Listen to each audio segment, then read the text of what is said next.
নমস্কার, অন্নপূর্ণার হেসেলে সবাইকে স্বাগত। আমি আবার একটা নতুন রেসিপি নিয়ে চলে এসেছি তোমাদের কাছে। আজকে আমি রেসিপিটা বানাবো, সেটা খুব ঘরোয়া পদ্ধতিতে মাছের চপ। তো মাছের চপ আমরা সবাই খেতে ভালোবাসি। তো আমার যা যা ইনগ্রিডিয়েন্টস দরকার আমি দেখিয়ে দিচ্ছি। পেঁয়াজ কুচিয়ে রেখেছি, লঙ্কা কুচিয়ে রেখেছি, কিছু আলু সেদ্ধ করে রেখেছি, ধনে পাতা রেখেছি, আদা রসুন বেটে রেখেছি, হলুদ, জিরে গুঁড়ো, গরম মশলার গুঁড়ো, লাল লঙ্কার গুঁড়ো, আর কিছু মাছ, পোনা মাছ আর চিংড়ি মাছ সেদ্ধ করে রেখেছি। এটাকে কাঁটা ছাড়িয়ে সুন্দরভাবে কাঁটা ছাড়াতে হবে, যাতে মুখে একটাও না লাগে। কাঁটা ছাড়িয়ে রেখেছি। তো দেখো, আমি কড়াই অলরেডি তেল বসিয়ে দিয়েছি। তো তেল গরমও হয়ে গেছে।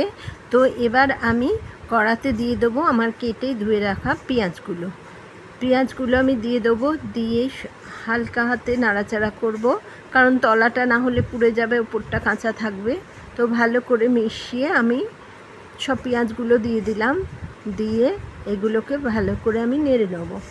নিয়ে আর এগুলো নরম করতে গেলে আগেই বলেছি একটু নুন দিতে হবে, কারণ তাহলে পেঁয়াজটা তাড়াতাড়ি নরম হয়ে ভাজা হয়ে যাবে, সেদ্ধটা তাড়াতাড়ি হয়ে যাবে। তো আমি এতে কিছু নুন দিয়ে দেবো। তো নুন দিয়ে ভালো করে নাড়াচাড়া করে পেঁয়াজটা ভাজা ভাজা করে নেব। তো দেখো, এতে আবার হলুদ দিয়ে দেবো 2 চামচের মতো। আমার ছোটো চামচের 2 চামচে হলুদ দেবো। তোমরা তোমাদের স্পুনের 1 স্পুন দিলেই যথেষ্ট। তো হলুদটাকে ভালো করে মিশিয়ে নেব।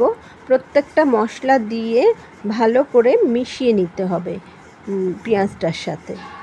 আচ্ছা, এবার আমি অল্প একটু লঙ্কার গুঁড়ো দিয়ে দেবো। লঙ্কা যদিও আমি কাঁচা লঙ্কা রেখেছি, তাও আমি একটু লঙ্কার গুঁড়ো দিয়ে দেবো। দিয়ে একটু ভালো করে মিশিয়ে নেবো আবার। আচ্ছা, লঙ্কার গুঁড়ো তো দিয়েছি। এবার আমি দেব কাশ্মীরি লঙ্কার গুঁড়ো, রং আনার জন্য। কাশ্মীরি লঙ্কাটা সাধারণত রঙের জন্য ব্যবহার হয়। তো আমি একটু কাশ্মীরি লঙ্কার গুঁড়ো দিয়ে দেবো রং আনার জন্য। ওই স্পুনের 1 স্পুন দিলেই যথেষ্ট। আমার চামচে ছোট বলে আমি আবারও বলছি, আমি ওই একটু 2-3 বারে দিই। তো ভর্তি 1 চামচে দিলেই যথেষ্ট। তো আমি কাশ্মীরি লঙ্কার গুঁড়ো দিয়ে ভালো করে মিশিয়ে নিলাম এটা। এবার আমি দেব একটু জিরে গুঁড়ো। আদা রসুন বাটাটা আগে দিয়ে দিলাম। দিয়ে আদা রসুন বেটে যে পাত্রে রেখেছিলাম, ওটা একটুখানি জাস্ট জল দিয়ে ধুয়ে অল্প একটু ওই জলটা দিয়ে দেবো, যাতে এই মশলাটা ভালো করে সেদ্ধ হয়ে যায়। দিয়ে আবার আমার ওটাকে মিশিয়ে নিতে হবে ভালো করে।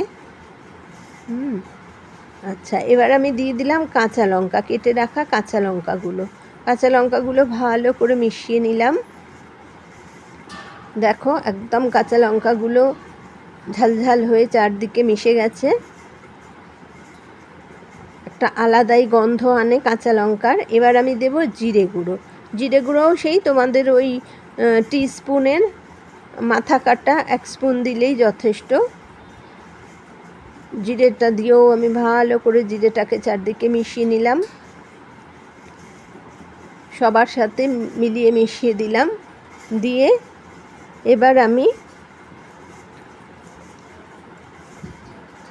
দেখো মোটামুটি আমার, হ্যাঁ, আর একটা কথা, এই যে পুরটা তৈরি হলো, তোমরা যদি শুধু, আর এতে একটু আমি কিশমিশ দিয়ে দেবো। তোমরা কিশমিশ দিলেও দিতে পারো, অপশনাল, না দিলেও দিতে পারো। তবে ওই মাছের চপের কামড়ের মধ্যে যদি মাঝে মাঝে একটু মিষ্টি মিষ্টি কিশমিশ থাকে, আমার তো খুবই ভালো লাগে। জানি না তোমাদের ভালো লাগে কি না। তো তোমাদের যদি ভালো লাগে তোমরা দিতে পারো, না ভালো লাগলে নাও দিতে পারো। তো আর একটা কথা, যেটা হচ্ছে, আমি আগে মাছটা দিয়ে নিয়ে তারপরে বলবো। এখন এবার দেবো আমি মাছ, যেটা সেদ্ধ করে রাখা চিংড়ি মাছ আর সেদ্ধ করে ছাড়িয়ে রাখা কাতলা মাছ বা পোনা মাছের পেটি। সবসময় এই চপের জন্যে পেটির মাছ লাগবে, কারণ পেটির মাছে কাঁটাগুলো মোটা বড় হয়, বাছতে সুবিধে হয়। তো সেই মাছের পেটি আর চিংড়ি মাছটা আমি এতে দিয়ে দেবো। আচ্ছা, এবার আমি বলে রাখি, আমি 2 রকমভাবে দেখাবো বলেছিলাম। তো যদি ওই আলুর কোটিং দিয়ে করা হয়, তাহলে যে এই যে মাছটা দিলাম, দিয়ে এটাকে ভালো করে মিশিয়ে এতে অল্প পরিমাণ 1 চামচে বা 1.5 চামচে ছাতু, এবার মাছগুলো দিয়ে আমি খুব ভালো করে এটাকে মিশিয়ে নেব।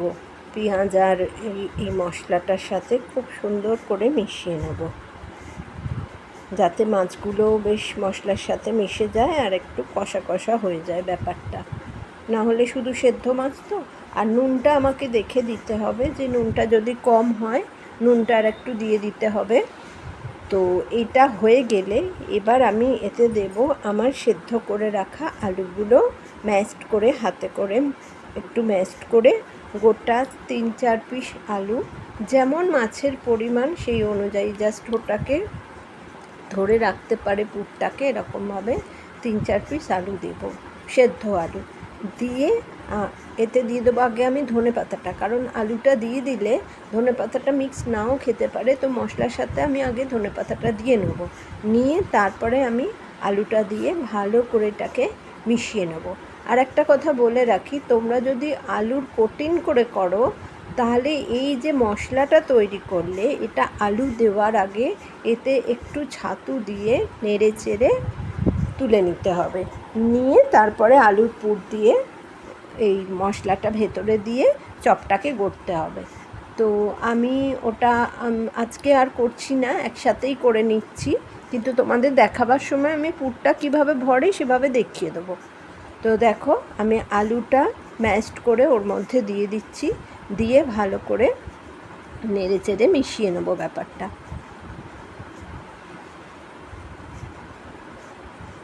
তো আমার মাছটা একটু বেশি আছে বলে একটু 2-4টে আলু আমি বেশি দিয়েছি। ভালো করে একদম আলুর সাথে মশলাটা ভালো করে মিশিয়ে নেবো। আর নুনটা একটু খেয়াল রাখতে হবে, নুনটা আমাদের মুখে যেমন ঠিক ঠিক লাগে ওরম লাগলে হবে না, একটু যেন নুনটা একটু হালকা যেন বেশি থাকে। তো আর 1 ফোঁটা অল্প পরিমাণে চিনি দেবে, যাতে এই নোনতা ভাবটা আর এটা মিক্সড হয়ে, দেখো শুধু নোনতা জিনিসটা আমার মনে হয় খুব একটা সুদিং লাগে না, নুন মিষ্টি ঝালের মিক্স যে ব্যাপারটা আমার মনে হয় এটাই খেতে ভালো লাগে।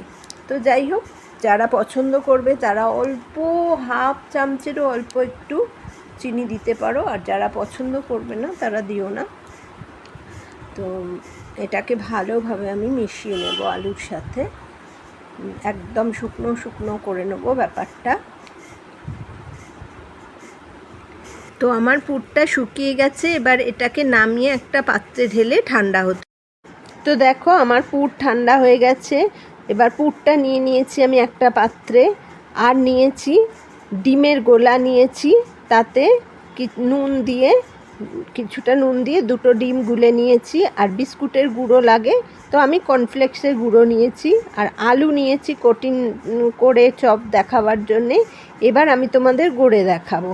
তো এই যে আলু জাস্ট আমি যদি এইটাকেই চপ বানাই পুরটাকেই, তাহলে আমি এই পুরটা নিয়ে হাতে চেপে চেপে একটা শেপ দেব, সেটা তোমরা গোল শেপ করো, চ্যাপ্টা শেপ করো, ওভাল শেপ করো, যেমন করো। তো আমি এরকম চপের আকারে গড়ছি লম্বা লম্বা করে, এটাকে ডিমের গোলায় ডুবিয়ে আমি কর্নফ্লেক্সের গুঁড়ো মাখিয়ে নিচ্ছি। যে যেটা দেবে, বিস্কুটের গুঁড়ো হলে বিস্কুটের গুঁড়ো, কর্নফ্লেক্সের গুঁড়ো হলে কর্নফ্লেক্সের গুঁড়ো, এটা একবার মাখিয়ে নিয়ে আবার আমি ডিমের গোলায় ডুবিয়ে নিচ্ছি, নিয়ে আবার একবার কর্নফ্লেক্সের গুঁড়ো মাখিয়ে নিচ্ছি, নিয়ে একটু চেপে চেপে এটাকে একটা শেপ দিয়ে এটা আমার একটা তৈরি হয়ে গেল। এবার চলো আমি দেখাবো আলুর কোটিং দিয়ে কিভাবে করে।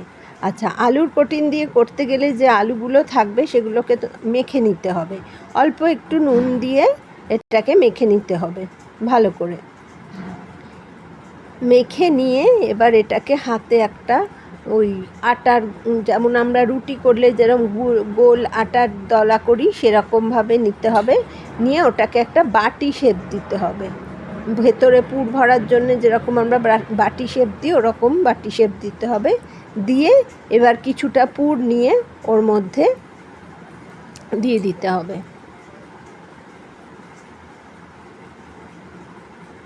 পুরটা দিয়ে এবার আলুর কোটিং দিয়ে ওই পুরটাকে মুড়ে দিতে হবে ভালো করে, যাতে কোথাও থেকে ফাঁকা না থেকে যায়। ভালো করে চেপে চেপে আলুগুলো ছড়িয়ে ছড়িয়ে ভালো করে এটাকে একটা শেপ দিয়ে দিতে হবে, দিয়ে হাত দিয়ে চেপে চেপে এটা তৈরি করে নিতে হবে সুন্দর একটা চপের আকারে। এইবার এইটাকে পুরো আলু সমেত যে চপটা গড়লাম আমি, এটাকে এবার ডিমের মধ্যে আমি ডুবিয়ে দেবো। একটু চেপে চেপে গড়ে নিতে হবে, নিয়ে এবার এটাকে আমি ডিমের মধ্যে ডুবিয়ে দিলাম, দিয়ে আবার কর্নফ্লেক্স লাগালাম, মাখিয়ে একটু চেপে গড়ে নিলাম, আবার কর্নফ্লেক্সগুলো একটু চেপে দিলাম, দিয়ে আবার ডিমের গোলায় ডুবিয়ে কর্নফ্লেক্স মাখিয়ে, কর্নফ্লেক্সের গুঁড়ো মাখিয়ে বা বিস্কুটের গুঁড়ো মাখিয়ে এটা আমার তৈরি হয়ে গেল। তো এইভাবে আমি প্রত্যেকটা চপ তৈরি করে নেব। তো যেটা আলুর কোটিং দিয়ে তৈরি করার সেটা আলুর কোটিং দিয়ে, আর যেটা এমনি তৈরি করার সেটা এমনি। তো আমার দেখো চপ গড়া হয়ে গেছে সব, এবার ভাজার পালা। তো অলরেডি আমি তেল বসিয়ে দিয়েছি, দুটো চপ দিয়ে দিয়েছি। দেখো একটা চপ মোটামুটি লাল লাল হয়ে গেছে, আর একটা চপও হতে চলেছে। তো এবার রেডি আমার চপ ভাজা, এবার খাওয়ার পালা। তো চপগুলো আমি পাত্রে তুলে নেব, আর এই একটা একটা করে, যদি বড় করা হয় তোমরা 3-4টে একসাথে দিতে পারো, তবে হ্যাঁ প্রথমে একটা দিয়ে আগে দেখে নেবে ওটা ফেটে যাচ্ছে। আচ্ছা, ফেটে যাচ্ছে কিনা দেখে নিতে হবে, যদি না ফাটে তো কড়ায় 3-4টে দিয়ে ভাজার ওপর একটু চাট মশলা বা নুন ছড়িয়ে দিতে পারো। তো দেখো আমার ভাজা হয়ে গেছে, ভাজা রেডি, চাটনি রেডি, ধনেপাতার চাটনি। এবার সার্ভ করার পালা। দেখো ভেতরটা কি সুন্দর ভাজা হয়ে গেছে। তো তোমরা এইভাবে বানাও, বানিয়ে খাও, খেয়ে আমাকে জানাও কমেন্ট সেকশানে কেমন লাগলো তোমাদের। আমি তো তোমাদের বলছি খুবই ভালো খেতে হয়, খুব সুন্দর হয়, বাড়ির জিনিস, খুব সহজ পদ্ধতিতে।